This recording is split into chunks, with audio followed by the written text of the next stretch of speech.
اس کے علاوہ بھی بہت سارے چیلنجز ہیں ایجوکیشن کے اندر، لیکن ہماری چلے ٹھیک ہے.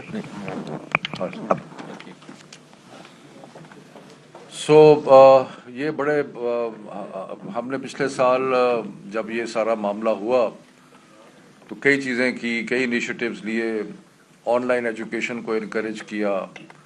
اس کے علاوہ ایک ٹیلی اسکول جو تھا وہ چند ہفتوں کے اندر ہم نے ٹی وی پہ لانچ کر دیا، جو کہ اب بھی چل رہا ہے اور 10 گھنٹے روز تعلیم دی جاتی ہے.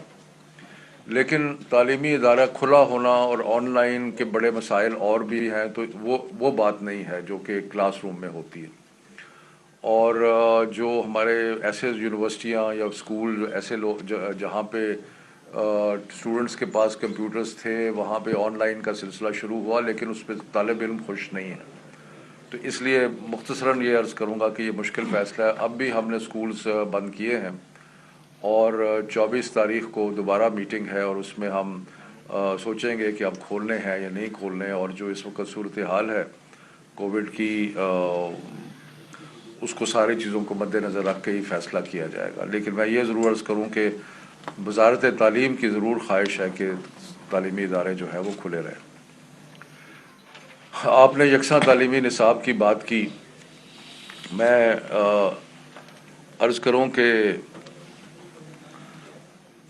ہم نے اپنے ملک کو تقسیم کیا ہوا ہے، اور یہ جو تقسیم ہے وہ تقریباً 3 حصوں میں ہے، بلکہ 4 بھی کہہ سکتے ہیں، 3 یا 4 حصوں میں ہے. ایک طرف تو وہ ایلیٹ سکولز ہیں جہاں آپ کے اور میرے بچے جاتے ہیں پڑھنے کے لیے، جہاں پہ ذریعہ تعلیم جو ہے وہ انگریزی ہے، جن کی سرٹیفکیشن اور ڈگریاں باہر سے آتی ہیں، اور وہ اپنا ایک نظام، اپنا نصاب، اپنا کریکولم وہ چلتا ہے. پھر وہ ہیں جو کہ سرکاری ادارے ہیں اور لو فی پیئنگ پرائیویٹ سکولز جو ہیں، وہ جو ہیں ان کا اپنا ایک کریکولم ہے.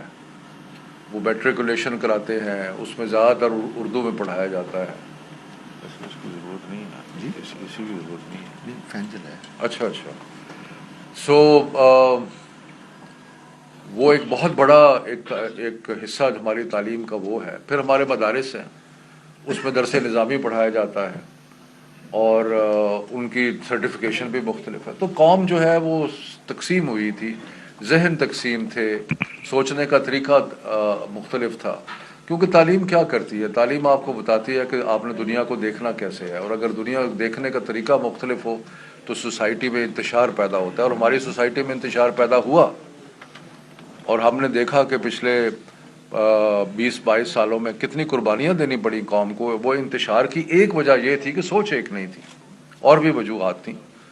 اس لیے ہم نے یہ یکساں تعلیمی نصاب بنایا ہے جو سارے پاکستان کے سارے اسکولوں پہ اپلائی کرے گا.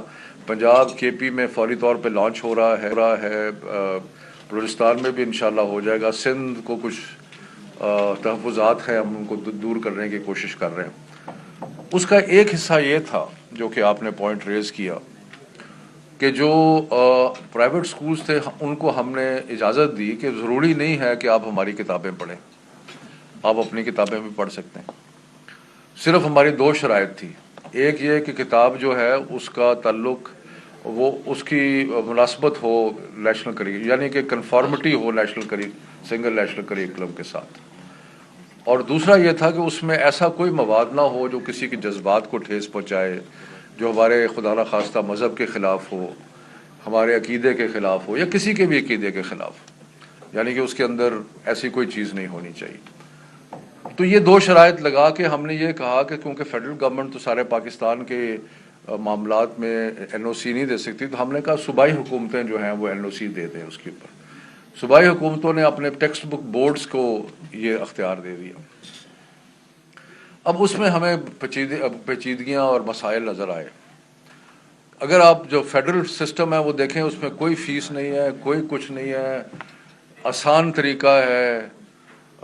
ہم نے ایک ایکسپرٹس کا پینل بنا رہے ہیں، آپ جائیں، اپنی مرضی کے ایکسپرٹس وہاں سے لیں، ان سے اپنے کو ریویو